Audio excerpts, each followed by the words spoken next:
जिस 1.5 मुद्दे करोड़ पर गरीबों। इस बजट में सत्ता पक्ष ठोक कर कह रहा है कि बहुत कुछ दिया है, उसी पर हम बात करेंगे। हमारे साथ नालोन से जी, उसी कांग्रेस पे के करो। विधायक है जस्सी पेटवाड़, वो जुड़े हैं क्योंकि बार बार राखी गढ़ी का जिक्र तो हो ही रहा है बजट को लेकर जब भी चर्चा हो रही है। बहुत बहुत स्वागत है जस्सी पेटवाड़ जी आपका लिविंग इंडिया न्यूज में।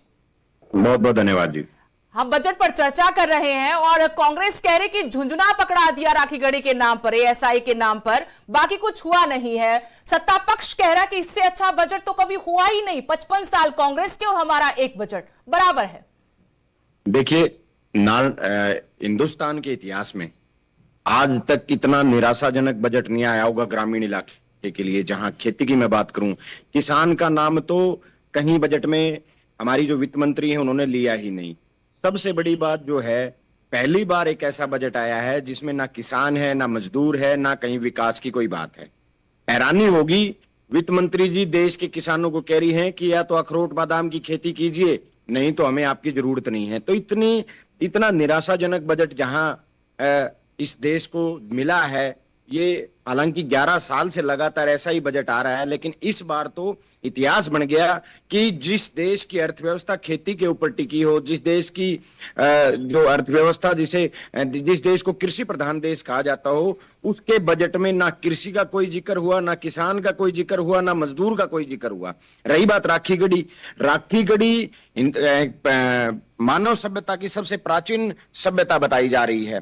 अगर मानव सभ्यता की सबसे प्राचीन सभ्यता अगर राखी गढ़ी में है, तो उसके विकास के लिए आज तक जो वहां म्यूजियम बन रहा है, आज तक जो भी काम वहां है, लगातार 11 साल से वो पेंडिंग पड़ा है। वहां ना म्यूजियम का काम पूरा हुआ है, ना दूसरे काम पूरे हुए हैं, ना कोई ऐसी व्यवस्था उस गांव में या उस इलाके में दी गई जिसे हम कह सकें कि यहाँ मानव सभ्यता की सबसे प्राचीन संस्कृति थी।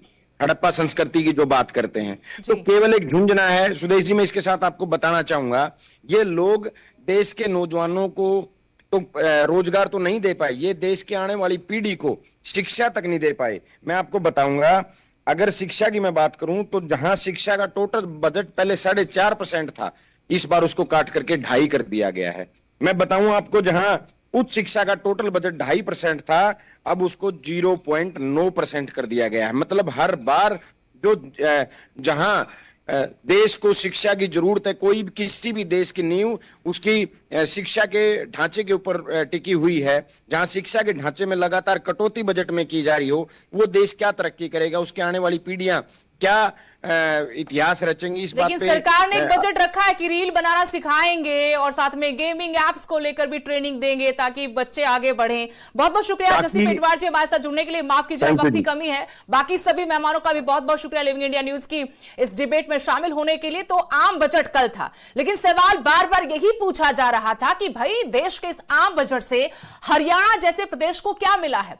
सत्ता पक्ष के दावे जरूर हैं, लेकिन सवाल भी बहुत गंभीर हैं विपक्ष के कि आप आंकड़ों में की बाजीगिरी में मत उलझाइए, सीधे सीधे बताइए कि मिला क्या है। तो दावों में और जो जमीनी हकीकत है उसी का फर्क पता करने के लिए आज हमने इस पर चर्चा की थी। जनता सब जानती है और विश्लेषण भी करेगी कि आखिरकार हरियाणा जैसे प्रदेश को क्या मिला। क्या सिर्फ चुनावों के वक्त ही बड़े बड़े वादे किए जाते हैं या फिर स्पेशल बजट दिया जाता है और उसके बाद जनता को भुला दिया जाता है। फिलहाल के लिए बात हरियाणा की गई इस स्पेशल डिबेट शो में इतना ही। नमस्कार।